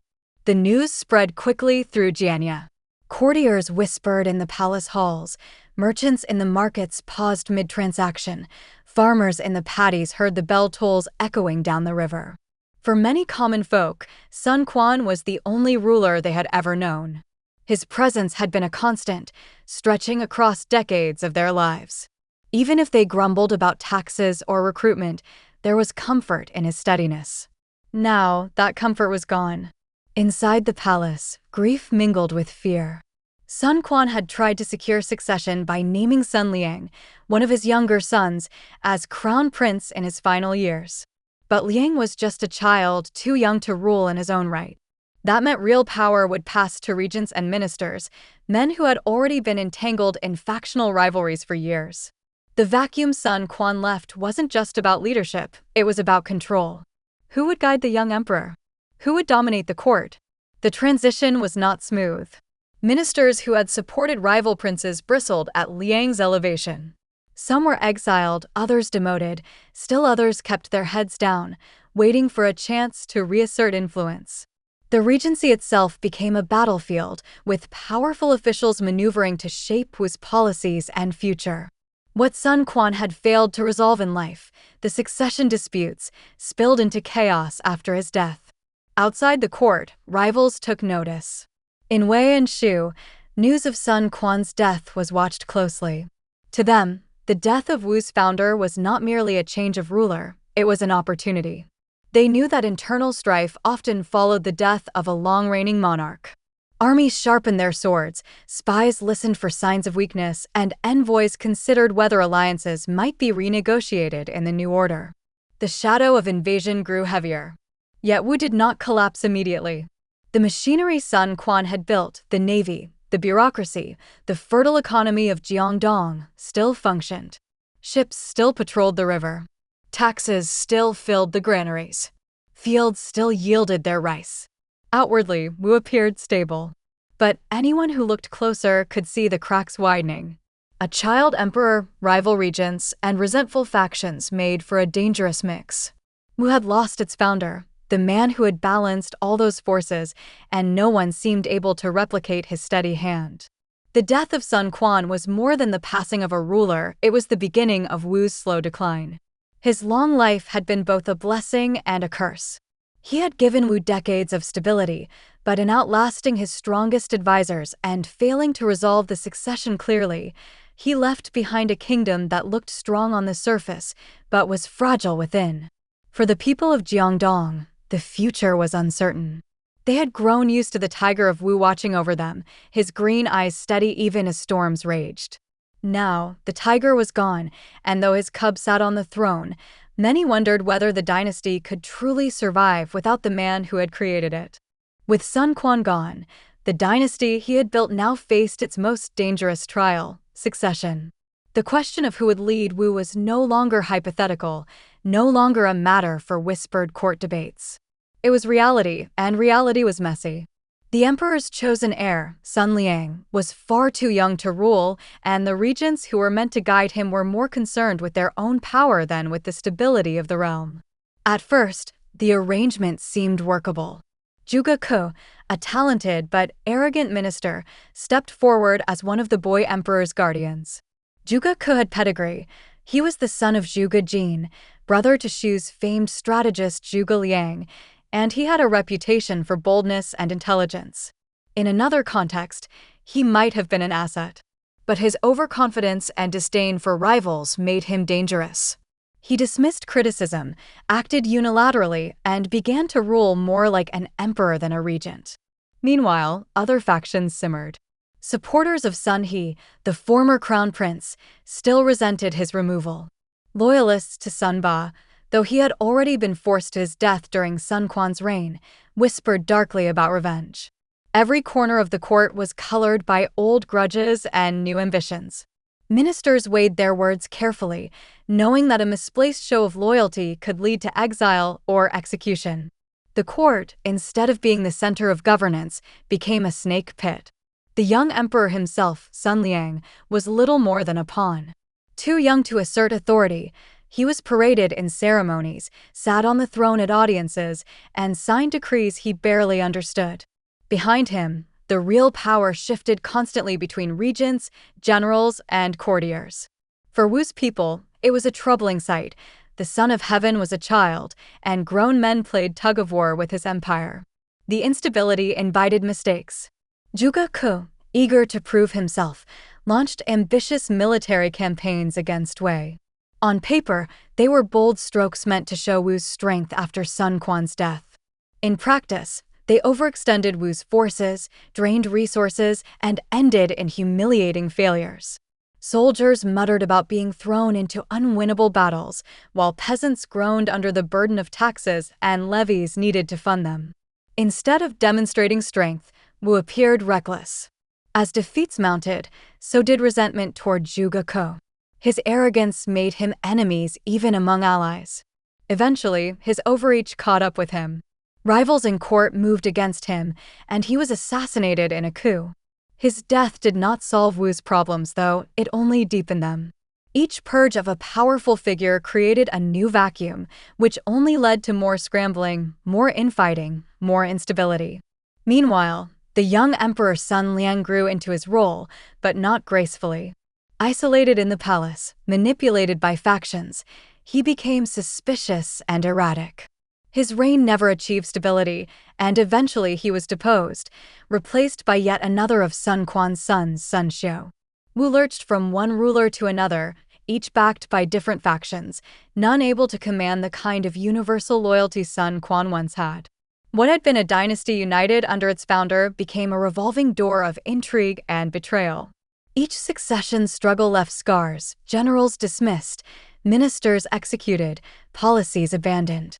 The consistency that had made Wu strong eroded, replaced by volatility that emboldened enemies and weakened morale. For ordinary people, the endless feuds at court were exhausting. They didn't care which prince wore the crown, they cared whether their rice harvest was safe, whether their sons would be conscripted, whether the navy still guarded the river. But as succession battles consumed the elite, attention to these practical concerns slipped. Corruption crept into administration, officials grew lax, and the state that had once prided itself on order began to fray. The struggle for succession was more than a family squabble. It was the unraveling of Wu's foundation, proof that no matter how strong a dynasty's walls, if its heart is divided, its survival is threatened. Sun Quan's empire had outlasted Cao Cao, had matched wits with Liu Bei, had held the Yangtze for decades. But now, undone from within, it began to stumble toward decline. By the mid-3rd century, the proud dynasty that Sun Quan had forged was beginning to show unmistakable signs of decay. Wu still possessed its fertile rice fields, its strong navy, its bustling capital at Jianya, but the energy, discipline, and unity that had once defined it were slipping away. Decline rarely announces itself with a single catastrophe. More often, it creeps in through neglect, corruption, and small defeats that accumulate until the state finds itself hollow. That was Wu's story in these years. The first cracks appeared in governance. After Sun Quan's death, his successors lacked his gravitas and vision. Child emperors and indecisive rulers relied heavily on regents and courtiers, who often cared more about enriching themselves than guiding the state. Offices once filled by capable administrators were now occupied by flatterers and opportunists. Bribes greased promotions, and family connections outweighed merit. For the people of Wu, this translated into heavier taxes, inconsistent enforcement of laws, and a sense that the state no longer served them but exploited them. Militarily, Wu's once formidable navy began to lose its edge. Shipyards still operated, fleets still patrolled the Yangtze, but discipline slackened.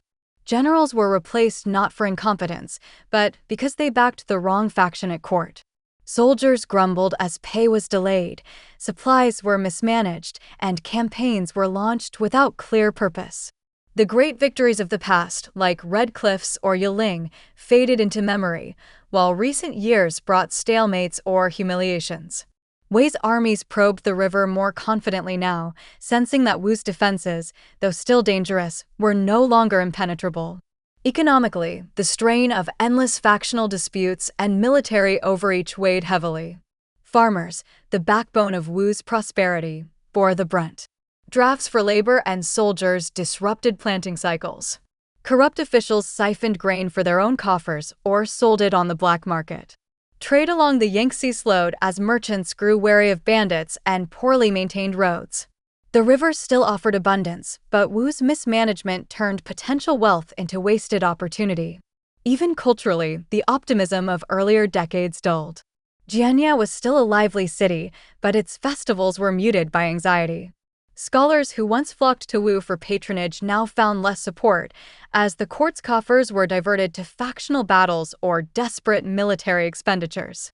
Ordinary people continued their traditions, their songs, their river festivals, but there was a sense that the dynasty's glory was fading, that their rulers were no longer guardians but burdens.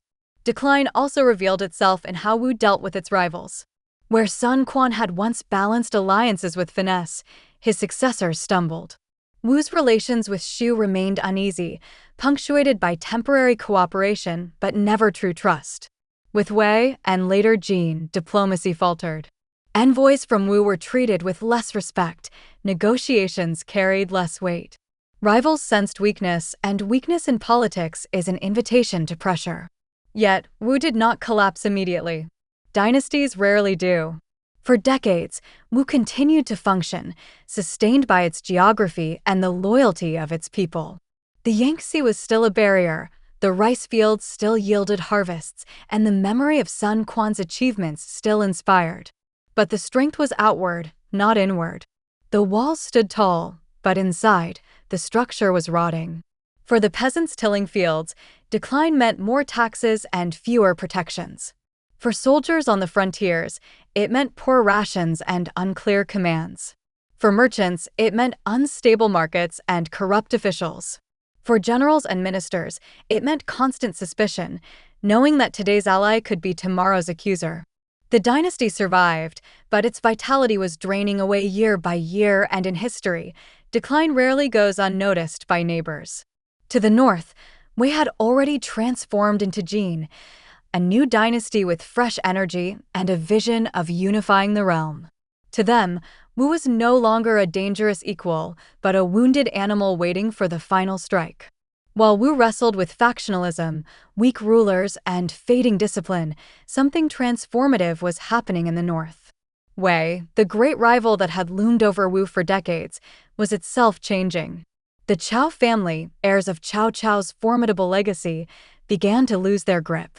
Into that vacuum stepped another family, the Sima clan, who would reshape China's political landscape and ultimately deliver the final blow to Wu. The Sima family had long served as powerful generals and administrators under Wei. Sima Yi, the patriarch, was a man of patience, cunning, and ruthless calculation. He rose quietly, biding his time while others jostled noisily for power. When the opportunity came, he struck. Through a series of brilliant maneuvers, part military, part political, he placed himself and his family at the heart of Wei's government. By the time of his death, the Sima clan controlled the levers of power, leaving the Chao emperors as figureheads. His sons, Sima Shi and Sima Zhao, carried the work forward.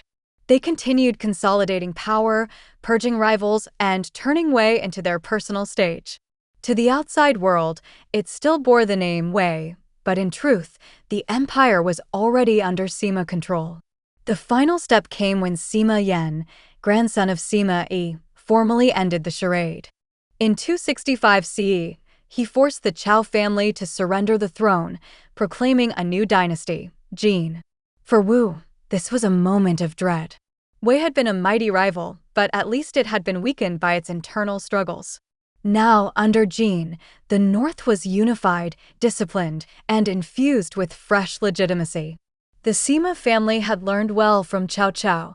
To rule effectively, one must combine military power with administrative strength. They inherited the resources of Wei, but infused them with new energy, new resolve, and a clear mission to reunite China. She was the first to fall.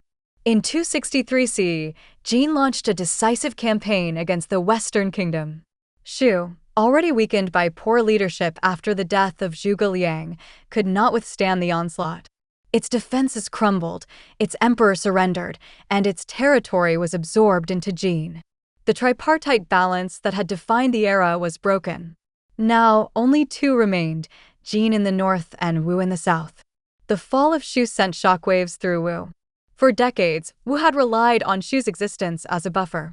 Shu distracted Wei with campaigns in the west, absorbing some of the pressure that might otherwise have crushed Wu. With Shu gone, Wu stood alone. The Yangtze was still a formidable barrier, but everyone knew the river was not invincible.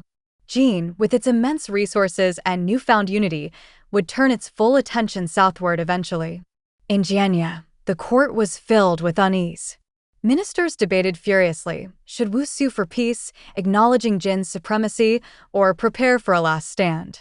Some argued that Wu could survive as a tributary state, preserving its autonomy under Jin's umbrella. Others insisted that surrender would dishonor Sun Quan's legacy, that Wu must fight no matter the odds. The young rulers who followed Sun Quan lacked his steady vision, and their indecision only deepened the crisis. Meanwhile, Jin's preparations continued with relentless precision.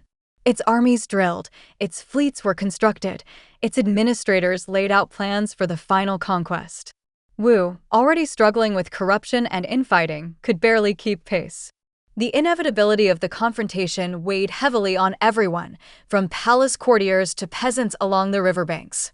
The question was no longer if Jin would come for Wu, it was when. The rise of Jin shifted the balance of history. The dream of three kingdoms, romantic and fragile, was drawing to a close. Wu had stood strong for decades, defying giants, outlasting rivals. But now, against the unified might of Jin, its survival seemed less like destiny and more like defiance against the inevitable tide. By the late 270s, Wu stood alone. Shu was gone, swallowed by Jin's conquest, and the dream of three balanced kingdoms had collapsed into a duel between north and south. On one side, the Jin dynasty, wealthy, organized, and determined to reunite China under its banner. On the other, Wu, still proud, still defiant, but weakened by decades of factional strife, fading leadership, and the long shadow of Sun Quan's absence. The Yangtze River, Wu's eternal shield, would now face its greatest test. The court in Jianya knew the reckoning was near. Envoys from Jin arrived with offers of peace, but peace on humiliating terms, requiring Wu to submit as a vassal. Some ministers urged acceptance, arguing that survival, even in reduced form, was better than annihilation. Others thundered for resistance, invoking Sun Quan's legacy and the dynasty's proud history.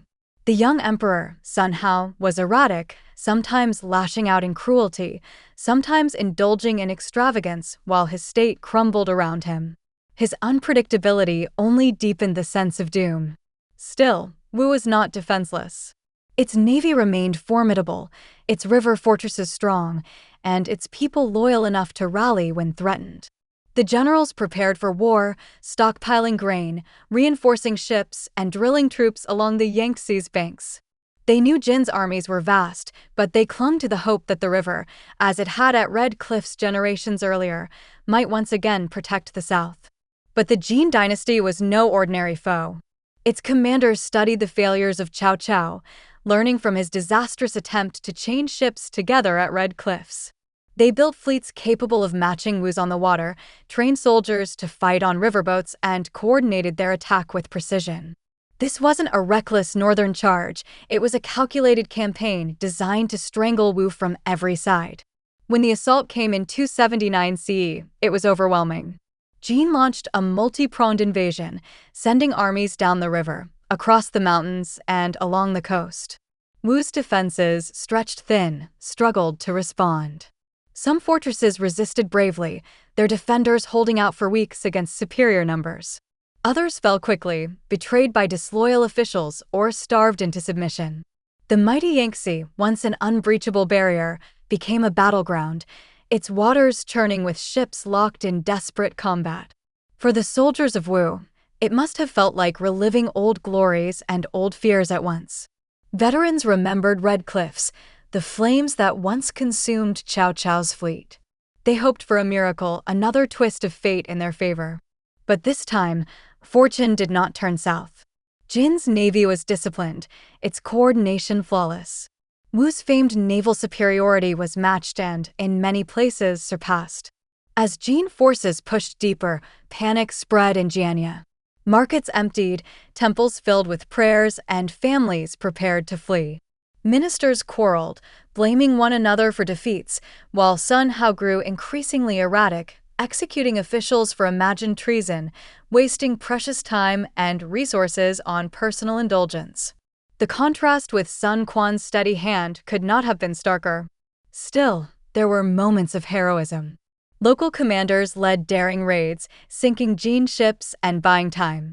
Farmers armed with little more than spears fought alongside soldiers to defend their villages. The people of Wu did not surrender easily. They resisted with a fierce loyalty to their homeland, their river, their way of life. But heroism cannot overcome disparity forever. Jin's momentum was unstoppable, its resources vast, its strategy relentless. By early 280 CE, Jin armies had reached Jianya itself. The capital that had once dazzled with lantern festivals and imperial ceremonies now braced for siege. But the final blow came not with fire and blood but with exhaustion. Sun Hao, recognizing the futility of resistance, chose surrender. He opened the gates, handed over the imperial seal, and with it ended the independence of Wu. For the people, the moment was surreal. No sack, no massacre, just the quiet absorption of their dynasty into something larger. The banners of Wu came down, replaced by those of Jin. The dynasty that had risen from the collapse of Han, that had defied Cao Cao at Red Cliffs, that had thrived on the Yangtze's bounty for 60 years, was gone. Wu's final stand was not a single battle, but a season of defiance against inevitability. Its soldiers fought, its people endured, but history had shifted. The tide of unification had come, and Wu, though proud, was swept away. In 280 CE, Wu's story came to an end.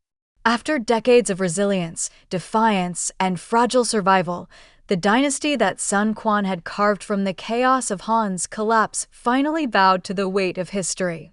Jin's banners flew over Jianya, and the last emperor of Wu, Sun Hao, surrendered the imperial seal. The dynasty's fall was not marked by a climactic inferno like red cliffs, but by exhaustion, inevitability, and quiet resignation. Sun Hao's surrender is often remembered as cowardice, but the truth is more complex. He had ruled poorly, erratic, cruel, indulgent, and by the time Jin's armies reached Jianya, his people were weary of war. Resistance would not have saved Wu, it would have destroyed it. A prolonged siege would have meant starvation, massacre, and ruin for ordinary families who had already suffered enough. In surrender, Sun Hao preserved lives, even as he sacrificed his throne. The Green-Eyed Tiger's dynasty ended not in glory, but in pragmatism. For the people of Wu, the transition was surreal. One day they were subjects of the Southern Empire, the next they were citizens of Jin. There was no dramatic collapse of walls, no flames engulfing the city, just new officials, new banners, new decrees. Merchants reopened their stalls, farmers returned to their fields, sailors continued to patrol the Yangtze, only now they did so under a different flag. Life, as always, carried on. Yet the loss was deeply felt. For a generation, Wu had been more than a state, it had been an identity. To be from Jiangdong, to live under the suns, meant belonging to something unique, a dynasty that had defied the mighty north and carved out a place for the south in history. With Wu gone, that identity was absorbed into the larger whole of Jin. Some accepted it with relief, glad for peace at last. Others carried quiet grief, remembering the days when the river was their shield and Jianya their heart. Historians have debated Wu's legacy for centuries. Some dismiss it as the weakest of the three kingdoms, propped up by geography more than brilliance. Others see it as a remarkable testament to resilience, a dynasty born from nothing, surviving against giants, and thriving for 60 years in one of China's most turbulent eras. Perhaps the truth lies somewhere between. Wu was never destined to rule all of China, but it gave voice to the south, laid foundations for Jiangdong's lasting importance, and proved that legitimacy could grow in unlikely soil. When the banners of Jin rose above Jianya, it was not just the end of Wu, but the end of the three kingdoms. For nearly a century, China had been fractured, torn between warlords, dynasties, and competing visions. Now, at least in name, it was whole again. But the memory of Wu endured, carried in stories of Sun Jian's courage, Sun Si's daring, Sun Quan's patience, Zhou Yu's brilliance, and the countless unnamed sailors and farmers who had made the dynasty possible. The fall of Wu was not merely the loss of a state.